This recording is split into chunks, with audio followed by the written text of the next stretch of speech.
Salam sejahtera murid-murid. Hari ini kita akan belajar tajuk menganalisis kita nitrogen dan kepentingannya.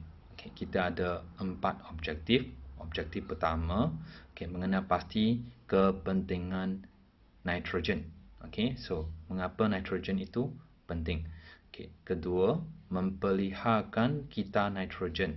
So, dalam mempeliharkan kita nitrogen itu, kita akan mengenal pasti 2 kumpulan proses. Kumpulan yang pertama ialah mengenal pasti proses-proses penukaran nitrogen kepada sebatian nitrat. Okay, so itu daripada gas menjadi sebatian. Okay, dan kumpulan yang kedua ialah mengenal pasti proses penguraian nitrat kepada gas nitrogen. Okay, di mana daripada sebatian tukar menjadi gas nitrogen. Okay, so pertama, kita objektif pertama ialah mengenal pasti kepentingan nitrogen. Okay, kamu rujuk kepada buku teks, kamu baca teks ini. So dalam sini, apakah kepentingan nitrogen? Mengapa nitrogen penting? Kerana nitrogen digunakan untuk membina protein tumbuhan. Okay, tanpa nitrogen, tumbuhan tidak dapat bertumbuh kerana tidak ada protein tumbuhan. Kemudian, bagaimana haiwan-haiwan membentukkan protein haiwan? Melalui makanan daripada tumbuhan. Haiwan makan tumbuhan dan menghasilkan protein haiwan. Dan mengapa kita nitrogen itu penting? Sebabnya ialah tumbuhan hanya dapat menyerap nitrogen dalam bentuk apa? Ion nitrat. Okey, dalam bentuk sebatian. Dia tidak boleh serap terus gas nitrogen daripada atmosfera. So, maka kita pergi tengok. Okey, so ini adalah objektif 2, 3 dan 4. Okey, mula-mula kita nak belajar adalah kumpulan ini. Proses-proses penukaran gas nitrogen menjadi sebatian nitrat. Okey, dia ada 3 cabangan. Okey, cabangan pertama ialah daripada gunung berapi atau tindakan kilat. Okey, di mana semasa letupan gunung berapi atau kilat tu, so pembakaran udara akan berlaku. Okey, dalam suhu yang sangat tinggi. Okey, di bawah suhu yang sangat tinggi, gas nitrogen dalam atmosfera terbakar dan akhirnya membentuk sebatian nitrat dan masuk ke dalam tanah. Okey, so itu adalah yang pertama. Yang kedua ialah daripada tumbuhan. Bahagian apa? Bahagian akar tumbuhan. Contohnya akar kacang tanah. Okey, di sana mengandungi dia mempunyai sejenis bakteria dikenali sebagai bakteria pengikatan nitrogen. Dan bakteria ini yang tinggal di bahagian akar tumbuhan tertentu ini, dia akan mengikat gas nitrogen dalam atmosfera dan akhirnya ditukar menjadi sebatian nitrat dalam tanah. Cabangan yang ketiga yang paling biasa kita kenali adalah daripada mana? Haiwan dan tumbuhan. Di mana haiwan dan tumbuhan yang mati, dia akan menjadi jirim organik dan jirim organik ini akan diuraikan oleh bakteria penguraian menjadi sebatian amonium.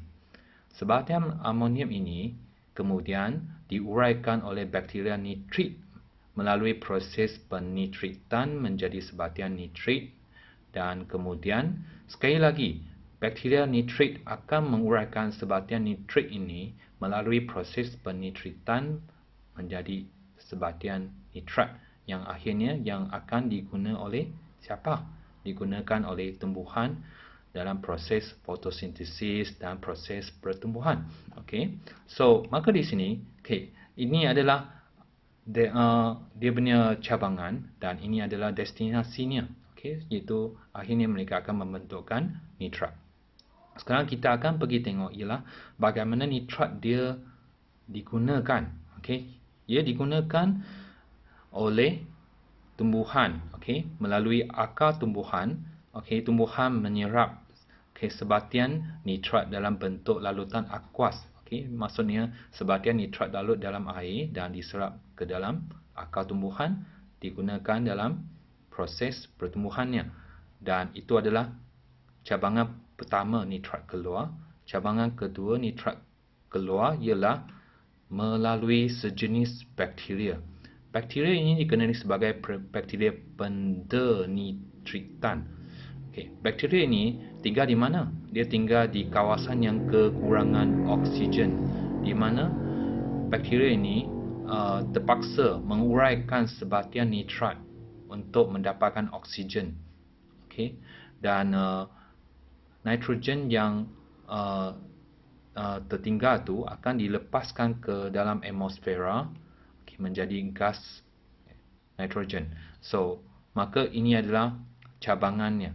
Okay, so kamu tengok ada masuk, mesti ada keluar supaya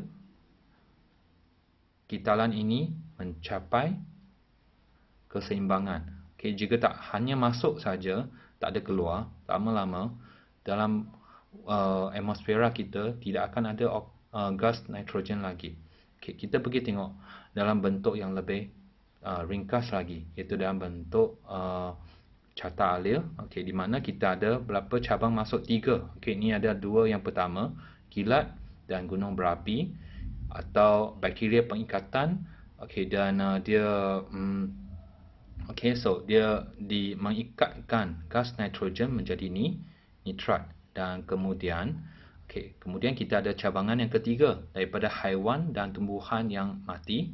So mereka diurai oleh bakteria penguraian melalui proses penguraian menjadi sebatian amonium, dan sebatian amonium ditukar menjadi sebatian nitrit oleh bakteria nitrit melalui proses penitritan, dan kemudian sebatian nitrit ditukar menjadi sebatian nitrat melalui proses penitritan juga. So sekaligus kita ada 3 cabangan masuk, okay, daripada kilat gunung berapi, bakteria pengikatan nitrogen pada bahagian akar tumbuh-tumbuhan tertentu, daripada haiwan dan tumbuhan yang telah mati. Okay, ini adalah masuk. Dan untuk keluar, okay, kita ada satu cabangan saja, iaitu melalui bakteria pendenitritan yang tinggal di mana? Tinggal di kawasan yang kekurangan oksigen. Contohnya dasar laut atau dasar sungai.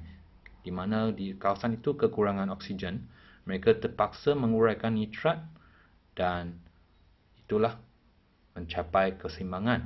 Dan nitrat ini apakah kegunaan utamanya? Kegunaan utamanya adalah larut ke dalam air, diserap oleh tumbuhan untuk pertumbuhan, dan kemudian daripada tumbuhan disalur ke dalam haiwan dan keseimbangannya tercapai. So, ini dikenali sebagai kita nitrogen. Sekian, okay, kita ada proses pengikatan nitrogen. Okay, ini adalah untuk masuk. Dan kita ada juga proses penguraian. Ini juga adalah masuk. Okay, proses untuk membentukkan sebatian nitrat.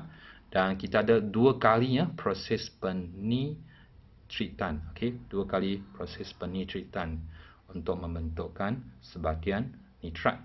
Dan akhir sekali kita hanya ada sejenis proses keluar, iaitu proses pendenitritan. Proses untuk menukarkan gas nitrogen menjadi nitrat, proses untuk menguraikan sebatian nitrat menjadi gas nitrogen. Okay, so ini adalah masuk, ini adalah keluar. Okay, sekian saja untuk hari ini. Okay, terima kasih.